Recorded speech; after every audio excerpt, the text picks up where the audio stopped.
Tere hea diskirahvas, rõõm on teid tervitada vahelduseks siin Discgolfi kanalil. Eesti Discgolfi Liit alustab sellise väikese vaheprojektina, mis võib-olla kasvab suuremaks projektiks. Nimetame seda videopodcastiks pealkirjaga Miks nii? Ja siinsetel külalistel on mul plaanis küsida nende käest, miks on mingite asjadega juhtunud nii või juhtumas nii, aga ärge muretsege, tuleb ka natukene üldist juttu, tuleb ka natukene vaaria teemasid, hoiame kompaktsed. Kui kellelgi on küsimus selle kohta, et mis on saanud senistest podcastidest, siis diiaeg teatavasti on juba pikalt hingusel ja ilmselt ka jääb praeguste seisudega nii, aga podcast Tarukallale tahaks ikkagi, et discgolfi-alane podcast jätkuks. Millisel viisil, millisel kuuel, ma arvan, et see on lähiaja küsimus, aga Tarukallale kindlasti üks hetk tuleb. Küll aga hetkel oleme siin YouTube'is nüüd vahenduseks ja minu esimene külaline, võib-olla kuuma tooli ohver on European Disc Golf Festivali TD ehk siis tournament direktor, Eesti Discgolfi Liidu asepresident ja sporditehnilise komisjoni juht ja väga olulisena tuleb ära mainida, et tegemist on ikka ka isaga. Tarmo Laiksa, tere Tarmo! Tere! Mis tunne on siis kuumal toolil istuda? Veel pole kuum, et on okei. Ismusond selle sees. Siin on nagu selline pealtkuulamise valgus ka. Round table vibes, mis on YouTube'is. Aga siin me räägimegi otsa ja ausalt ja sinu roll on ainult vastata nii ausalt, kui sa tahad. Seda võimalust muidugi ei ole, nagu Kristjan Jääkalda pakub, et ütle järgmine küsimus ja tuleme selle tagasi, kui veel aega on. Et selle juurde me siis tagasi ei tule, kui sa ütled mulle juhuslikult järgmine... Kui ma ütlen ei kommenteeri, siis lähme edasi. Näiteks. Selge. Sinu PDK number 69253 näitab justkui, et sa oled tegelikult ikkagi võrdlemisi pikalt olnud discgolfi juures.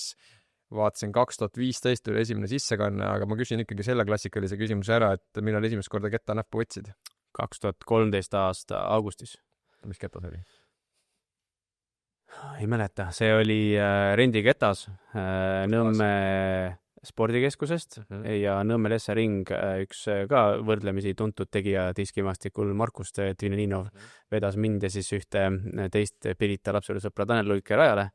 Siis tekkis tegelikult päris võrrelda märkimisväärne paus ja ma arvan, võtsin uuesti kettad kätte kuskil oktoobris, novembris ja siis oli Keilas ja siis me pidime ostma omale kettad, sest et Nõmmel oli välja renditud kõik ja siis me läksime, ostsime Järve matkaspordist omale 2 või 3 ketast. Need olid Westside'i kettad. Alles veel või? Ei ole. See oli Westside King ja siis oli Luiki, need 2 tükki vist ostsime ikkagist, et see Luik isegi võib-olla on alles, aga ma ei tea selle pärit. Aastapiilne putter, eks või? Väga. Ja just, ma mäletan, mul vist ka oli see üks esimesi, mis mul kuskilt kogemata kätte sattus, aga lõpetas kuskil Võsas kunagi ka. Aga see tähendab, et 2015 sa läksid juba PDK reglementeeritud turniirile võistlema, nüüdseks on siis 11. aasta, kus sa seda teed. Vahepeal oled sa olnud, võib vist öelda ka pro-laadsetes tiimides või vähemasti selles mõttes tiimides, kes on ikkagi seotud konkreetse brändiga. Miks Prodigy? Selle tegelikult on päris lihtne vastus.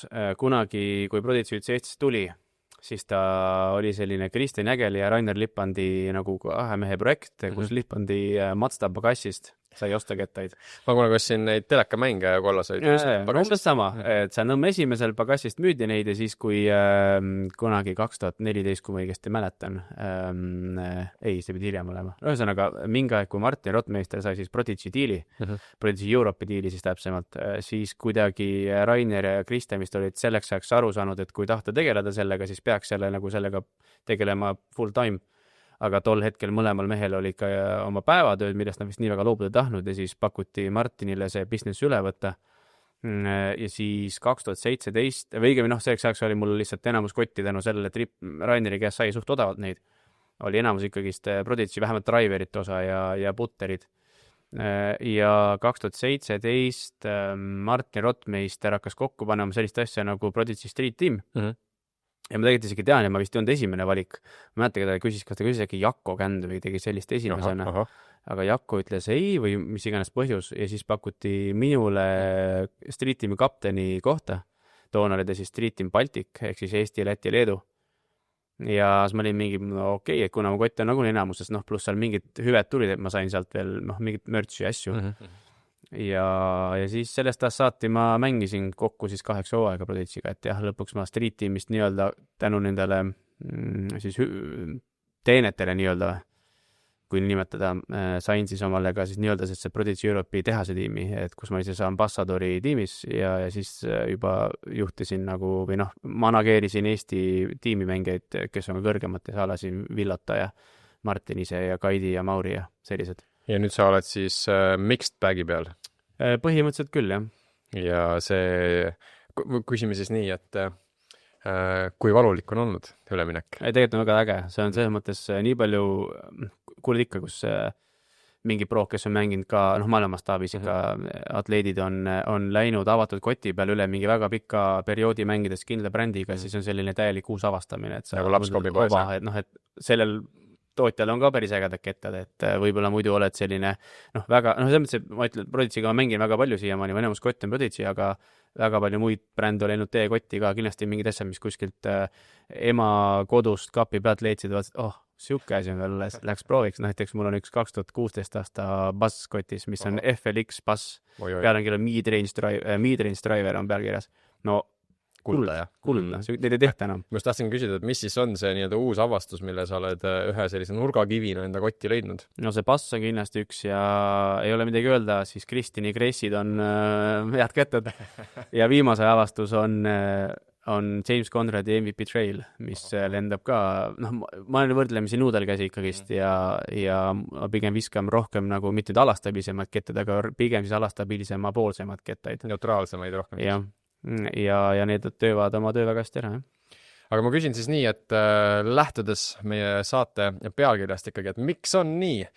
Et ühest kunagisest mahlamütsist, mis muu hulgas on Jako Kännu ilmselt lemmiksõna ja teisalt nüüd ametlikult ka tunnustatud sõna Eestis. Et seda võib kasutada isegi nüüd kirjandites. See on nii ametlik sõna. Kontekstis nagu, et see on see tähendab poisike. Mahlamüts on, ei olegi väga ju kaugel sellest. Poisike, et aga miks siis ikkagi kunagisest mahlamütsist sai Discgolfi liidu üks eestvedajaid praeguseks asepresident? No, olles kulunud pikalt Discgolfi Drive-Inni, mis oli ka üks asutaja klubidest, Rainer Lippand oli seal juhatuses pikalt, pea 10 aastat isegi, jah. Ja Drive-Inni siis nii-öelda Drive-Inni klubi juhatuses olin mina või olen ja noh, nende, kes on siis seal, kes rohkem tegelevad või noh, nii palju kui saab tegelemiseks nimetada. Aga toona nagunii ma sealt mingit siseinfot kuulsin, noh, Jakko oli seal STK-s hakkas korraldama võistlusi, et siis kuidagi, noh, nii nagu Jakole meeldib nimetada, et niite tõmbasid, siis ma nagu mingil määral mingid niite tõmbasin juba toona seal vaikselt või kuulsin ja mis seal toimub ja mingi huvi on alati mul olnud selle spordi juures kuidagi rohkem olla kui lihtsalt mängija. Ja kui siis peale 2023 aasta Euroopakaid Silverleet ma pakkus sellise idee välja, et kuule, läheks oma pundiga liitu tegema, et teeme pakkumise, noh, siis oli just teemaks tulnud, võetakse uus peasekretär ja siis Silver Leetma siis pani taustal nagu tiimi kokku ja küsis, et kas ma oleks nõus tulema ja noh, toona oli minu roll olla ikkist rohkem, noh, siiamaani tegelikult on nii-öelda Eesti PDG koordinaator, ehk siis noh, ma olen see, kes suhtleks siis selle PDG poole, kuna siuke hüüdnimi ka nagu Dokumine Tarmo mul olnud, et mulle selles mõttes see sobib, jah. Jah, et see nagu selline korrapärasus mingil määral sobib, juhendite koostamine, nende kirjutamine, muud sarnased asjad. Et see ei ole mulle nagu kuidagi vastukarva. Aga väsimust hetkel? Nii on ütlen, praegu on päris keeruline, jah, me jõuame sinna, aga liidus praegu on võrdlemisi selles mõttes keeruline aeg, et midagi hullu nüüd ei ole, aga me ei ole ka kuskil... Midagi liiga hästi ka ei ole. Jah, et sisuliselt, noh, mitte kuidagi endist peasekretäri nii-öelda halvustada midagi sellist, mitte midagi. Lihtsalt noh, nii-öelda see, mis seisus tema liidu endale sai, siis umbes sama seisuga ta ka liidu meile nagu jättis, et ei midagi hallemini, aga mitte väga palju ka paremini. Ilmselt selle vahepealsel perioodil oli palju tõuse, palju minemisi ja ilmselt millest me võimegi nüüd kohe rääkida, et tähendab see majanduslik olukord maailmas kõige taustal tähendab seda, et ei saa sama hurraaga ilmselt peale minna, mis võib-olla koroona, näiteks teisel aastal, kus oli näha, et koroona tõttu rahvas metsikult mängib diski, mis tähendab, et erinevatel getatootjatel näiteks rahavoogu jagub, ütleme siis nii, ja selle tõttu diskiga lihtsamini panustavad need ettevõtted, kes ei ole diskiga seotud, aga näevad, et seal on kasvupotentsiaali. Nüüd see kasvupotentsiaali lainehari on ilmselt tipust nagu allapoole hakkamas tulema. See on pigem nagu saavutatud jah, et nüüd on sinna püsima jäänud või siis pigem isegi alla kukkunud vast ei ole, sest et see spordil endiselt on väga harrastajad palju ju tegelikult. Ja harrastajad on palju, neid tuleb juurde, lihtsalt jah, see vau-efekt võib-olla on, aga see on iga spordialaga, ma arvan niimoodi. Jah, ilmselt on nii praegu, ma ei tea, kuidas sinuga, minu käest küsitakse hästi palju, et või tahetakse võrrelda vähemasti padeliga, eks ole, et kas jääte alla või annate oma inimesed justkui padelile ära, tõepoolest väga suur osa inimesi ju off-seasonil mängib padelit. No ega ta on tegelikult ka üldfüüsiliselt võrdlemisi hea spordiala, kui sa nagu jagad mängimist ja kui sa seal lihtsalt pihta saad ikka. Jah, et natuke joosta ka viitsid, et siis tegelikult on ta päris mõnus liigutamine, et aga mul endal eluaaslane nüüd on juba 5 aasta vist mängib. Padeli hulluses lausa, jah? No ta ikka käib trennis ja võistleb, aga endale ma ei ole seda veel nagu kuidagi, õnneks vist kahjuks, aga pigem ei mahu see ka kuidagi ajakava, ma arvan, aga selles mõttes jah, et ma arvan, et see populaarsus discgolfi mõttes on siiamaani väga kõrge. Lihtsalt me ei näe seda ilget tõusu või seda suurt tõusu, mis tõesti koroonal oli, kuna see oli väheseid ju harrastusalasid, mida sai teha kuskil.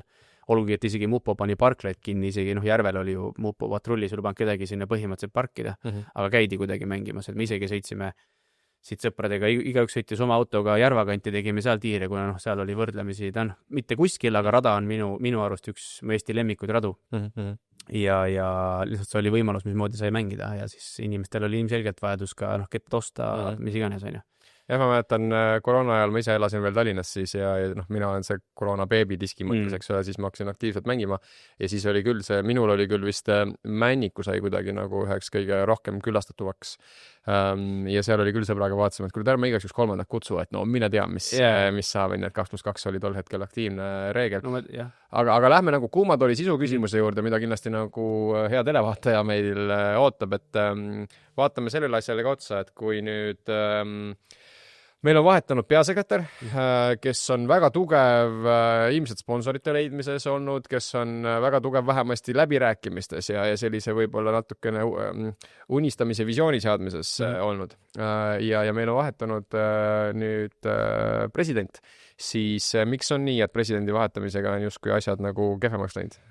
No ma ütleks, et see mingi põhjus on sulle otsavalt niimoodi vaikselt, aga ei lihtsalt see ajaline kokkusattumus oli võrdlemisi kehva, ma arvan, sest et ma julgen väita, et kas kui mitte kõik, siis ütleme 90% Eesti Discgolfi Liidu lepingutest, mis toona sõlmitud oli täpselt see 2 aastat tähendab, ehk siis 2025. aasta seisuga said kõikide Eesti Discgolfi Liidu suurtoetajate lepingud läbi. Ja läks ära siis see inimene, kes kõik need lepinguid nagu kokku leppis, pluss siis president, kes oli väga kausalt taga olnud. Olgugi, et palju nüüd Timo reaalselt neid lepinguid kõiki sõlmis, kindlasti oli tal väga suur roll seal ja ta käis ja ta oli teada nimi vähemalt. Et nüüd oli Clean Slate, uus nimi, uus inimesed, kõik, kes sõlmisid, et sama miks Risto näiteks ka ütles, et ta ei soovi hakata ise ühtegi lepingu läbirääkimist juba tegema veel enne, kui ta oma ameti üle annab, sest et ta ei taha anda lubadusi, kus tema nimi taga on, kui ta ei ole enam 6 aja pärast seal asutuses või organisatsioonis. Et nüüd me olemegi siis selles seisus, kus põhimõtteliselt meil ei ole toetajaid. Et meil on mingid koostööpartnerid, kellega me jätkame, näiteks võin öelda, et Värska on meiega kaasas, Rakvere on meiega kaasas noortes sarjas ja meiega on kaasas ka Graamo Eesti näiteks, kes tegelikult... Ja Naika näiteks. Ja Naika, et see mõttes meil päris nüüd nulliseis ei ole, aga Coolbet, kes oli siis Eesti Discgolfi suurtoetaja 2 aastat, siis nendega nemad ei soovi jätkata ja ma tean, et tuleb ka jutuks, aga siin Eestis on veel üks teine organisatsioon, kes korraldab võrdlemisi suurt võistlust Eestis, kes koputab täpselt samade toetajate uste taha. Lisaks meil on väga palju discgolfi korraldajaid Eestis, et on see Lõuna-Eestis, on see Lääne-Eestis, ja paratamatult kõik nad käivad ka samade taga, et kindlasti võiks mõni inimene mõelda harrastaja, kes ütleb, et kuule, aga tegemist on ju liiduga. Aga samas noh, me ei ole ka midagi erilist, et kui ma nüüd mõtlen mingit meediakandepinda, siis kas sa annad liidule, mis on selline, noh, ütleme siis selle ettevõttel peab olema endal tahe toetada lihtsalt sporti või mingit spordiala liite on ka ju kümneid, eks ole. Või sul on üks suur üritus ühe korra aastas Tallinna Laluväljakul, mis katab pool Tallinna, kõik need reklaamipinnad on seda täis, sa saad seda reklaamiaega jutumärki tähelepanu. Et noh, nüüd on, kui ma olen nüüd see toetaja, siis kummal ma nüüd annan, et kas ma tahan lihtsalt nagu sporditendust või? Jah, või tahan ma saada mingit päris väärtust ka sellest, et sellest võib-olla, noh, tulebki alustada, et me lihtsalt me ei ole niivõrd nähtavad veel või võib-olla nii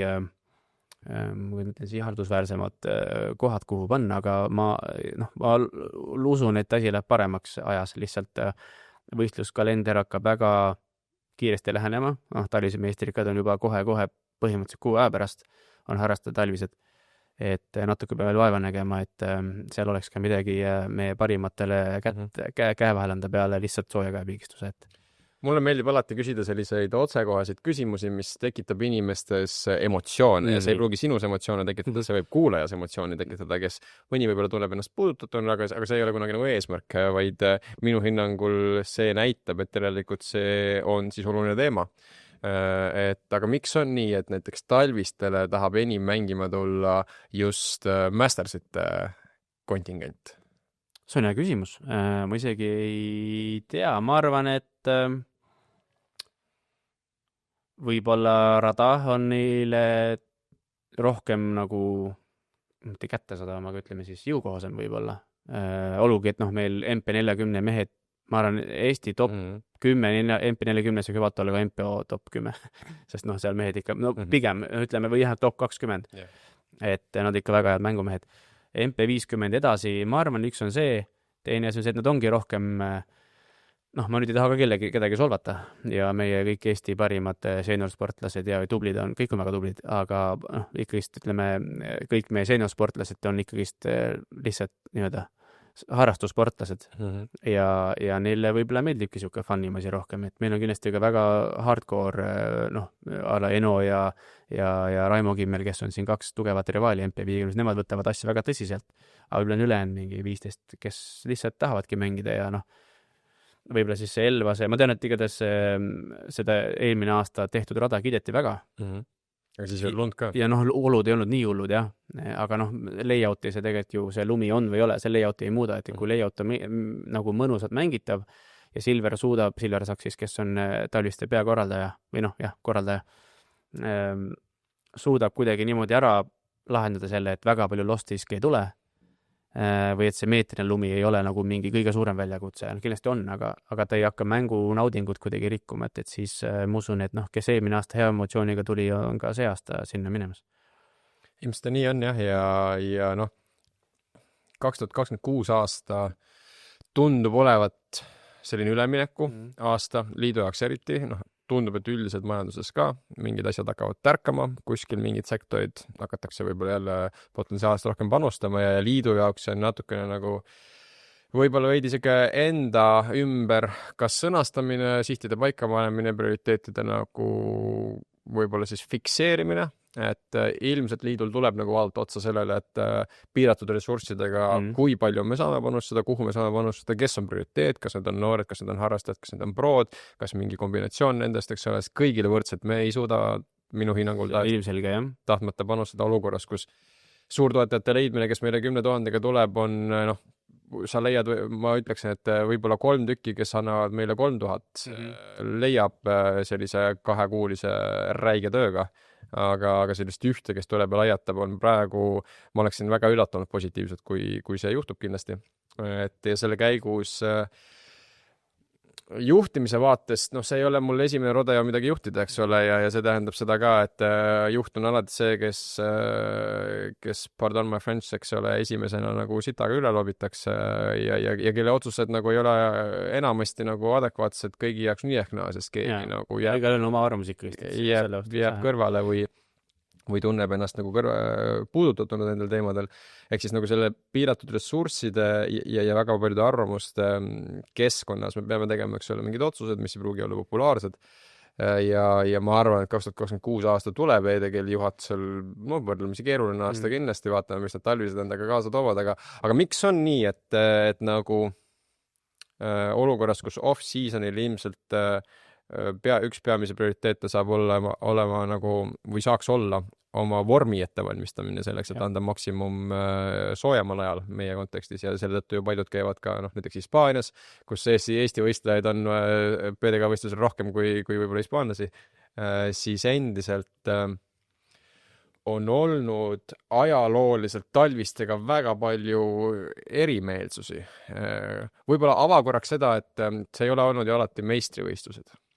Jah, ma jään aasta võlgu, see oli äkki 2019 või 20 või oli 21, ühesõnaga see minu arust oli need talvised, mis toimusid Männikul ja Järvel kombona ja siis kandis ta nime Eesti talvine tiitlivõistlus ja see oli just sellepärast, et mitte teha PDK siis sanktsioneeritud võistlust, et lihtsalt olgem ausad, talvel lume sees diski mängimine ei ole päris sama, mis suvel, aga see aeg veel tegelikult, nüüd see ütleb muutust aasta, mida veel ka ise olen näinud ja juba teine võistlus aasta näha, et võib-olla inimesi või need uued mängijad, kes peale tulevad, ei huvitu nii väga sellisest nagu tõsimeelsest võistlemisest, et selline minu see vanakooli vennad, et ikka PDK võistlus on see põhiline, et ma oma puhkused seadsin selle järgi, et kus mul diskoli võistlused on, et näe, ma siin võistlen ja ma saan siin puhkuse võtta, et siis ma ei tee midagi, et perega nagu sünkides. Mina ikkagi siiamaani, minul siiamaani on see kihk veel seest käia võistlemas just seda PDK reitingut ja asja, et see palju see nüüd mind mõjutab, kas ma mängin kehvasti ja halvasti mitte. Aga et nüüd need uued mängijad pigem ei huvitu sellisest hardcore võistlemisest, aga on kindlasti mingi punt, kellele see PDK reiting on oluline, mis võib-olla peletabki, see on tulles tagasi küsimuse juurde, näiteks MPO-s on või naistes pro, ehk siis mixed pro openis ja female pro openis on väga vähe mängijaid, sest võib-olla paljud ei tahagi selle pärast tulla, et nad ei taha oma PDK reitingut kaotada, kuna nende jaoks on see oluline, sest nemad tahavad kuskile välismaa võistlustele minna, kus toimub veel siis nagu faastes registreerimine ja mida kõrgem on, seda varem saad sa registreerida, see varem garanteerid omale koha sinna, et jah, maailmas meil Pro Touril on see Tour Card, aga ma nüüd isegi julgesin ka vahele välja öelda, mis need tingimused on, et sinna saada, kindlasti pead sa olema mingi top 50 maailmas saab automaatselt sinna kutse ja siis hakatakse järjest minema nagu pingeras allapoole. Aga jah, ta tõesti ühe korra minu teada nüüd ei ole olnud PDK ja siis oli ka probleeme, miks ta PDK ei ole. Ja siis võeti vastu, mina toona siis veel ei olnud liidus, aga siis võeti otsus vastu selline, mitte päris nüüd kirjalik, aga selline suusaline otsus juhatusega, et kõik liidu egiidi all toimunud võistlused, mis on tiitlivõistlused, kannavad nime meistrivõistlused ja on PDK võistlused. Et ma ei tea, kas me võime öelda, aga et võib-olla kaalume siis 2027 siis nüüd uuesti, et ei ole talvised enam PDK, et mis võib-olla kutsub rohkem inimesi sinna võistlema, et ja siinkohal on hea teha see üleskutse eriti klubidele, kelle esindajad meid näiteks kuulavad, et aprilli lõpupoole on meil algamas karikasarjad ja seekord Pro ja AM alustavad siis mõlemad taaskord koos, jah? Taaskord jõulumeelt ja seal me plaanime teha üldkoosolek ja väikse kaasamisringiga, kuhu me kindlasti paneme ühe teemana üles ka talviste tulevikku. Miks mitte me ei võiks arutada selle üle, kas talvised üldse peab korraldama? Miks mitte me ei võiks arutada selle üle, et kas ta peab olema üldse PDK sanktsioneeritud või kas ta peab olema individuaalne mõõduvõtt? Äkki ta on hoopis mingi muu äge formaat. Nagu nii talvel mängib, selline semi, et võib-olla fun võiks olla. Äkki ongi mingi paaris mäng, eks ole, ja on lõbusam, et avatus on kõigile paigas, midagi ei ole. Teada on, et nende talviste eest me veel peksa saame. Mis viisil, mille eest ainult ei tea veel. No selles mõttes ma tean, paljud ka on kommenteerinud seda, et 3 aastat samas kohas, aga samas, kui sa oled nüüd, kui nüüd mõelda liidu vaatest või kes iganes kuulab, paneb ennast korra liidu siis nagu jalgadesse või jalanõudesse nii-öelda, et kui me saame kokku leppida lepingu, kus meil on keegi väljaspoolt inimene, kes on nõus meie eest midagi ära korraldama ja seda 3 aastat, siis see on täielik win-win. Meil on üks asi laualt ära, millega me ei pea tegelema jutumärkides et see, et ta nüüd 3 korda samas kohas on, siis see on tegelikult, teoorias Silver võiks ka selle viia kuhu iganes, aga loomulikult see on tema kodurada ja see ei ole lepingus meil määratud, et ta peab toimuma Elvas. Lihtsalt sellele reglement peab olema 18 korvi ja PDK nõudele vastavad korvid, et tegelikult ta ei pea üldse toimuma Elvas, aga see on Silveri enda otsus ja meie austame otsust, sest me oleme selle ju korralduse välja andnud. Et selles mõttes see, kunagi isegi Risto üritas saada diili, et toimuksid Eesti suvise meistrivõistlused 2 või 3 korda, see oli veel lisaks Tartul oli tal teine mõte veel Ida-Virumaal 3 aastat järjest. Ma arvan, et sellest oleks tulnud ka normaalne ving, kuigi Ida-Virumaa rajad on Eesti parimad. Aga lihtsalt, et seal oli variant, et me saame võib-olla siukse 5-kohalise toetussumma 3 aasta peale. Jällegi siis vingutakse, et vingutakse, aga ühesõnaga kindlasti oleks siis tulnud ka võib-olla mingi pahameel, et miks nüüd 2-3 aasta järjest Ida-Virumaal seal pole mitte midagi teha ja kõik on nii kallis ja bla, bla, bla. Aga kui sul ikkagi keegi annab 5-kohalise summa, et näe, palun tee siin, aga ma annan su sellise summa, siis loomulikult liit võtab selle pakkumise vastu, et US tegelikult see on toimunud ka, ma ei tea kaua. Aastaid juba täpselt sama koha peal, jah, rada natuke mõõtakse, koht on sama, kõik lähevad sinna. Eelmine aasta festivalil Mason Ford ja keegi veel, kes seal jäid pärast võid sinna nii-öelda scoring tenti juttu rääkima, ütlesid ka, et selles mõttes nagu ka mängijatena veits koll ees, aga see toimub seal ja ega nad ikka lähevad sinna, sest see on kõige prestiižsem asi, et minu vaates või liidu vaates Eesti meistrivõistlused, olgu nad siis kas harrastaja või pro, või eriti siis pro on ikkagi nagu kõige tähtsam võistlus meie siin kalendris, Sa tõid European Discord Festivali välja ja lähme korraks nagu enda materdamise kõrvalt siis lõbusamate teemade juurde, et kuidas see kujunes nii välja, et sa olid üldse valmis julgema võtta seda vastutust, et olla sellise taseme ja möödunud aasta oli ikkagi major, ka nüüd major, sellise võistluse tournament direktor?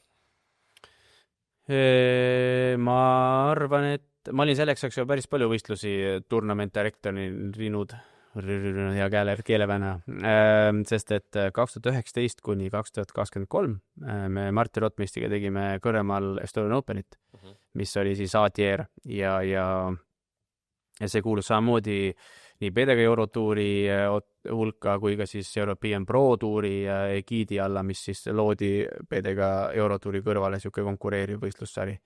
Et sealt oli kogemus olemas, kus sa pidid siis võõrustama maailmaklassi mängijad, Macbeth käis ka mängimas ja Baisokid ja Ulibarrid ja Kevin Jonesid ja James Conondid, et selles mõttes see mängija ei heiduta tegelikult nii väga, kuigi sa tahad talle loomulikult anda parimat ja me tegime väga palju lobitööd seal ja ala Macbethil otsisime mingi, ma ei tea, 15 mõõtuspakkumist välja kuskil Aegvidu kandis, kõik igal pool. Ja siis tuli pigem enne oli Euroopa meistrivõistlus 2023, mis isegi oli rohkem närvesöövam, sest et ikkist kuidagi European Championships kõlab kuidagi nagu suuremalt võib-olla, kui ta on selline lihtsalt major, kuigi tegelikult major on suurem, aga Euroopa meistrivõistlused ikkist, et võib-olla see sama siuke selline aukartus võib-olla ootab ees 2029, kui me teeme MM-i. Et nüüd see major on selline, 2023 olime ka rohkem või siis olingi selles Kore tiimis, kes põhiliselt korraldas, siis nüüd meil on see kokkulepe, et meil on see festivalil see tuumik 4, kes teeb ja siis ülejäänud on nagu mikrotiimid, millest üks mikrotiim on siis minu see kohtunike tiim, kus mina ja siis KDD, kes siis sellest aastast on ka meil uus, on Merje Põder, on nimi. On Disc Golfi, European Disc Golf Festivali ja tegelikult siis on ta European Openi KDD. Et on siis meie manageerida, et me nagu sellesse väga palju selle ettevalmist, mis puutub ürituse korralduse mitte, mis puudutab PDK-ga, see on just see meie roll. Et ilmselt sellepärast meid sinna võetigi ja mul otseselt nagu ei ole ka midagi selle vastu kuskil mikres olla, et võib-olla mõni DD ei taha nii väga seal mängijatega suhelda või mingid open ceremonid kuskil korraldada või mingid mängijate miitingud teha, et see kõik jääb selle asja juurde. Aga kui nüüd eelmisel aastal major oli, kui palju DD-na, ütleme, võtame ühe esimese võistluspäeva. Enamus on ikkagi mitu treeningringi alla teinud. võistlusnärv nüüd läheb, kuidas läheb, mõni tulistab seal metsiku tulemuse, mõni ikkagi tunduvalt alla enda arvestuse, kellel lihtsalt puuõnne võib-olla nii palju ei ole või ma ei tea, mõni ei taha nii vähe visata, kes on hinnanud seda rada justkui lühikeseks, eks ole, mõnel juhul. Et palju sa ühe päeva jooksul pidid mingite probleemidega selles mõttes tegelema, et teile hakatakse kirjutama ja helistama, et kuulge, nagu miks nii, miks naa? No, mõned ikka olid, ma ei mäleta, kas mis võistluspäevad olid, aga selles mõttes, et 4 päeva jooksul ikkagist oli seal lõpus paar nimesi ei hakka nimetama, kes tulid ka, lõid selle väga, ja mis on naljakas, hästi palju USA mängijad võtab siiamaani paberis korras. Füüsilise, jah. Ja nad täidavad ise ja pärast annavad selle tagasi. Tulid sinna palju plaks vastu lauda, fuck these baskets.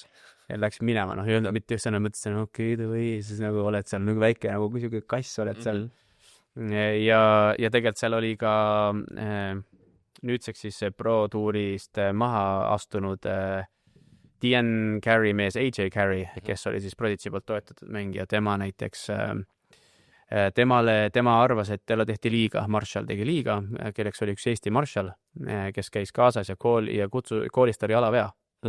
Ja mille peale siis automaatselt sai ta kohe +1 ja mille tulemusena jäi ta täpselt cutline'ist välja. Okay. Ja siis ta jauras 35 minutit seal meie scoring tentis, kutsus kohale kõik PDGA esindajad, kõik vennad kutsuti kohale ja siis lõpuks oli minu otsus. Kõik vaatasid mulle otsa, et kas ma nüüd ütlen, aga sa tahad teed siis, jah? Mina usaldasin Marshallis, mind ei olnud seal. Mul väga raske midagi öelda, mina usaldan inimest, kelle mina olen palunud tulla appi sinna või pakkunud välja PDGA, et näete, siuksed mehed on Eestis, kes on väga head teed.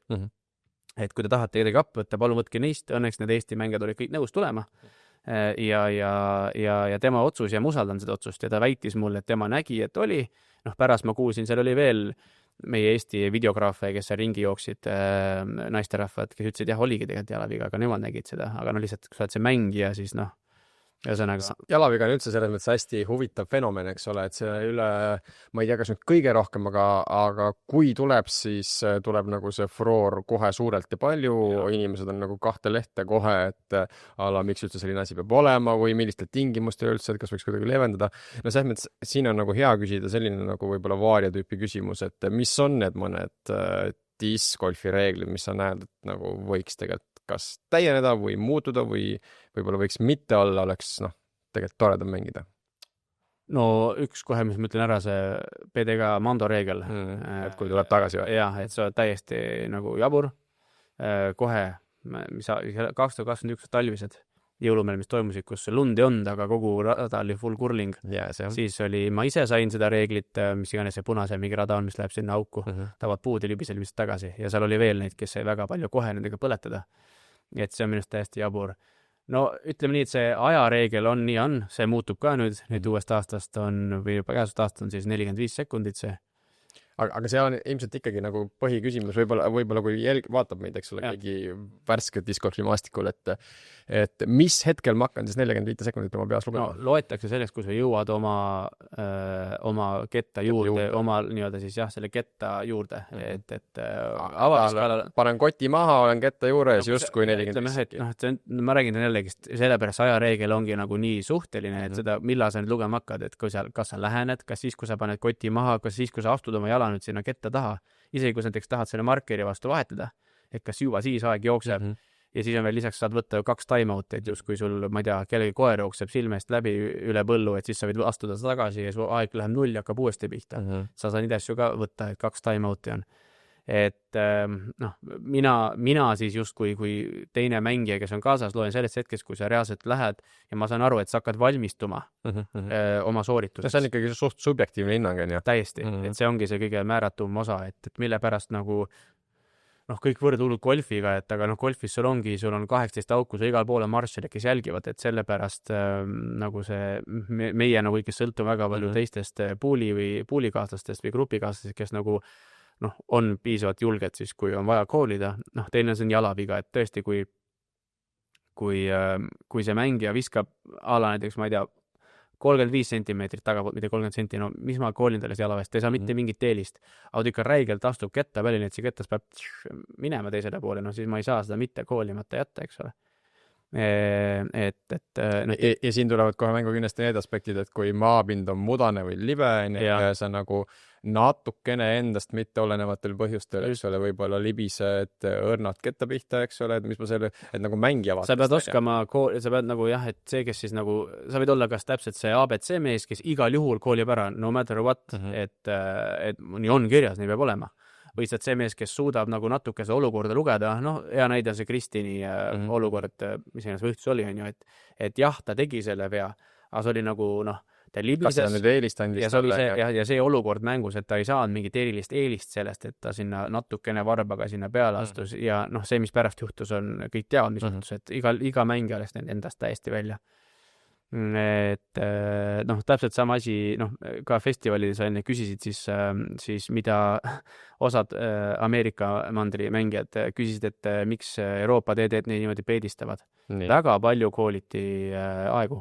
Okay. Time Violationid oli ala 10 vähemalt ja meil on selline per ring või nagu kokku või? Kokku, ma arvan. Kokku 10-15 Time Violation kooli tehti, milles siis õnneks või äkki üks oli, esimene on warning, ehk siis sa ei saa midagi, aga teist korda, et minust äkki üks koolitiga, mis läkski siis nagu penaltiks, lisaks üks mängi kutsus teisele veel, see oli igast pulli.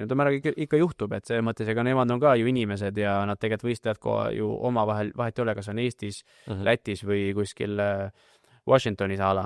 Et noh, nemad ka mängivad päevast päeva üksteise vastu, et aga noh, mis toimib hästi seal festivalil on hea see, et meil on eraldi Marshallite grupp, kus käib siis alates sellest info, et vihmapillad tulevad. Lõpetas sellega, et tõesti keegi võtab liiga kaua aega ja seal oli ka kõik spotterid sees, eriti siis just lipuspotterid, kes samamoodi kirjutasid siin, et kuule, nüüd see mängija, et noh, nüüd on, mul läks grupp mööda, mul on 15 minutit pausi olnud ja kedagi pole tulnud, et keegi nüüd toppab, siis kohe Marshallid jooksid, et see mõttes toimis üli hästi, see mängu flow, kuna lauluväljaku rada on võrdlemisi kompaktne, siis seal ei saa seda väga, noh, seal on väga suur oht tekkimaks selliseks suureks dropiks, noh, me teame mõnda radu, mis paratamatult oma olemused tekitab selle, aga just need lihtsamad vahekohad, et Marshalli olemasolu seal, ta isegi ei pea seda jumal hästi toodi välja ka, Matej Žverl, kes on siis PDG Europe'i tuurmanager, tõi selle välja, et nad ei pea 9% ajast mitte midagi ütlema. Lihtsalt see, et järsku ilmub sulle sinna puu taha üks PDG kirjaga vend, kõik hakkavad automaatselt kiiremini mängima, sest nad teavad, et on mingi, noh, teda ei olnud ja nüüd on.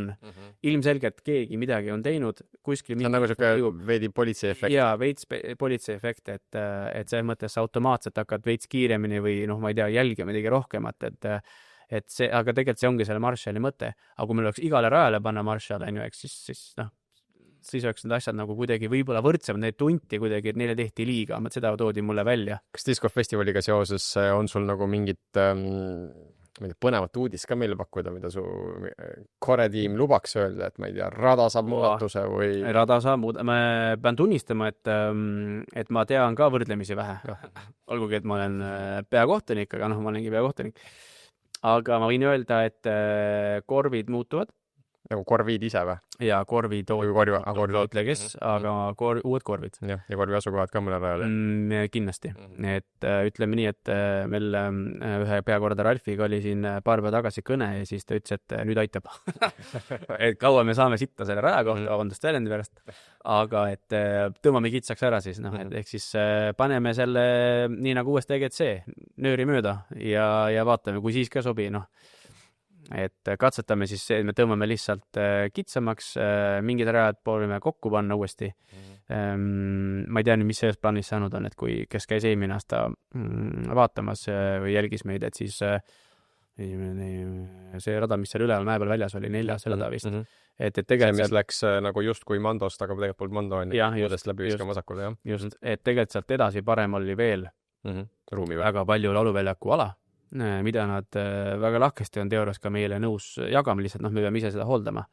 Et kuidas see nüüd rakendub, et kas meil õnnestub võtta seda käiku või mitte võtta käiku, et selles mõttes eks näis, aga ma ka enda kahjuks, aga teie õnneks või sinu õnneks ma ei tea väga palju. No siis on meil põnev. Mul enda ka põnev, jah. Et kindlasti seal üldalal nagu nii-öelda seal fun-alal on ka. Ja ei, no see kõik tuleb samamoodi ja noh, mis juba reklaamitud, et meil on ikkagist juba mitte siis ei ole üks suur kontsert, vaid on iga päev erinevad kontserdid esinejad ja no mis on suur erinevus, et ei ole see aasta Superstar Challenge, vaid on President's Cup, mis on siis nii-öelda sellest õigest European Openist üle toodud. ja ma nüüd ei mäleta, kas see formaat jääb samaks, ehk siis mängitakse ikkagi match play'd sisuliselt, aga ma usun, et on. Jah. Ma tulen siia mõne sellise kiire küsimuse juurde, kuna me hakkame nüüd lõpule jõudma oma vestlusega esimesel Miks nii vestlusel siin kuumal toolil. Oled sa pigem selline filmi või raamatu inimene rohkem? Pigem filmivend. Mis tüpaaž filme sulle? Nii, et ma olen selline, piinlik on öelda, aga ma olen veits siuke popcorni filmi fänn, et siuke märul ja siuke asi ja ma olen ka jõuluajal ikka nagu visahing on no visahing on ikka teema, jah.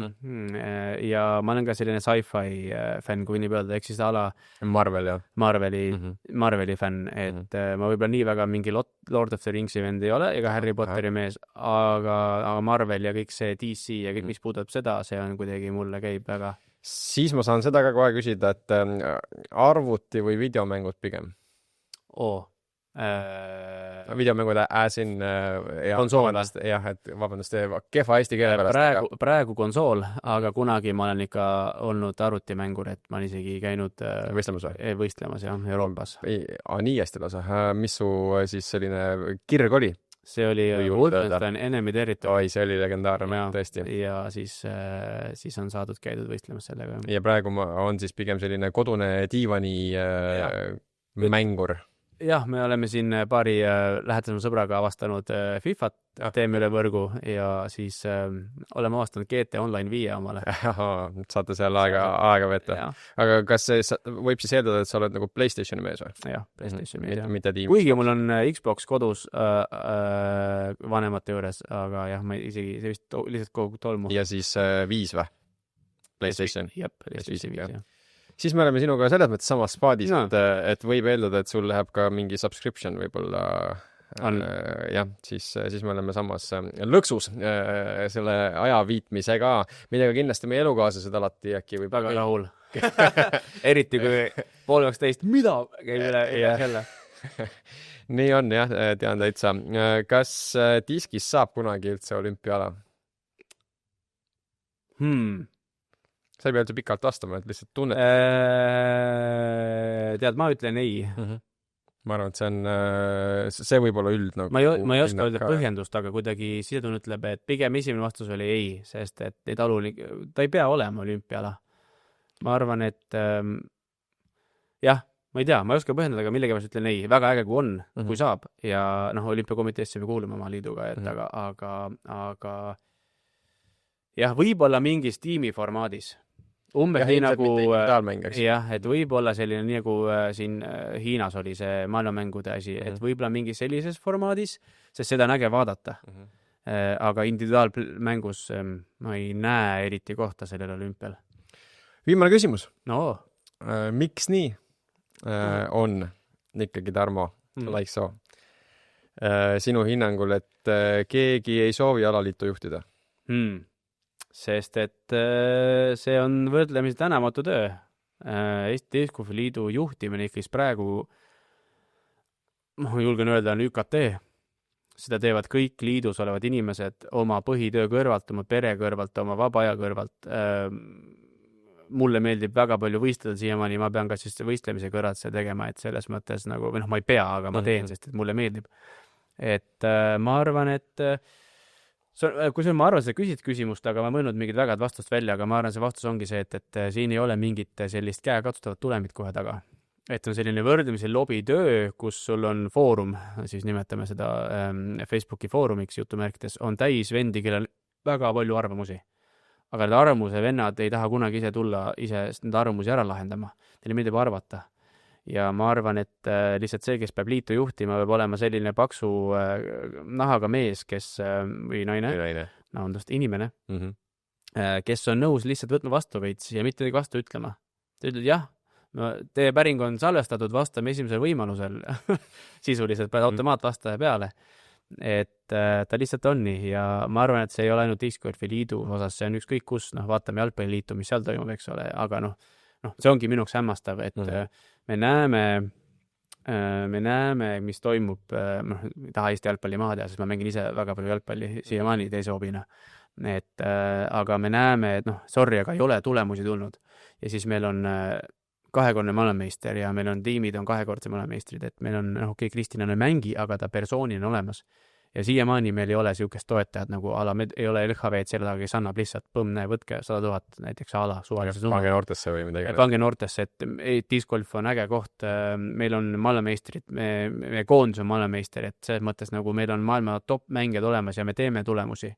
Ja siis meil on jalka, kus me saame Andorralt ka 3-1 sisse, et no ja siis ja ikka antakse sinna siiamaani, Eesti jalgpalli suur toetaja, kõmm, jälle uued inimesed, et see on minuks veits nagu arusaamatu, aga võib-olla ma ei peagi sellest aru saama, et ma loodan, et üks päev tuleb Eesti Discgolfiliidul oleks vaja sellist ärimeest, kes avastab ise selle ala ja nõus lihtsalt sinna sisse panema. Et kui Aare Altare hakkas discgolfi mängima, ta on väga suur discgolfi hing, ma selles mõttes nagu müts maha selle mehe eest, kui palju ta Eesti Discgolfiliidu tegelikult andnud on, konkreetselt andnud. Aga kui see mees päriselt diski mängis, saaks selle pisiku endal ja oleks nõus veel nagu panustama, siis me oleksime väga palju paremas. Võib-olla me peaksime hoopis lähenema nagu väga utoopiliselt, et me nagu järgmine koostöödiil on, et iga Krossi toidupoe juures on nagu diskirada või diski see, eks ole, ja siis võib-olla Oleg nagu kohal ei käiks, eks ole, aga samas see on nagu natukene sportimisvõimalus töötajatele, kohalikul piirkonnale võib-olla siis spordipisiku nakatamiseks ja siis on nagu, eks ole, ma natukene ultreerin, aga ega me oleme praegu selles kohas, kus me peamegi hakkama nagu väga mõtlema täiesti välja, sest et kui me näeme, et siuke, hei, me oleme Discgolfiliidust, et palun tulge toetage, ei toimi, siis peab midagi ilmselgelt muutma, et kas me peame hakkama pakkuma mingid, mingid elamuspakette sellega kaasa, mis tundub ka praeguse töömahu ja inimeste ressursi juures ilmvõimatu. Okei, ma ütle ilmvõimatu, aga võrdlemisi keeruline, et lihtsalt, et leida see aeg, et minna teha, sest ega Discgolfiliidul endal ju ka midagi erilist ei ole, meil on see üks konteiner, kus meil on inventar ja see on kõik, et ega meil ongi lihtsalt, jah. Aitäh sulle, Tarmo! Aitäh! Et sa tulid ja aitäh kõikidele kuulajatele, vaatajatele ka ja kuna me oleme nüüd ikkagi YouTube'i vahendusel, siis YouTube'is on ka kommentaarium. Ja ole hea, räägi kaasa seal kommentaariumis, mis võiksid olla need miks nii tüüpi küsimused, mida te tahaksite näha, et erinevatelt külalistelt võiks küsida või kommenteeri lihtsalt, mida sa sellisest formaadist hetkel arvad ja anna täiesti ausalt tagasi, et kuidas meeldis, mis võiks olla teisiti. Natukese võib-olla teise vungiga hetkel, kui on olnud näiteks Tiiaeg ja Taru Kallale. Ja millal me järgmisena kohtume, ma arvan, et see on vähem kui 6 aja jooksul, proovime endast parima anda. See oli siis esimene episood, külas Tarmo Laiksoo, teemaks miks nii ja miks on asjad nii discgolfis ja mujal juba järgmises episoodis järgmise külalisega. Tšau!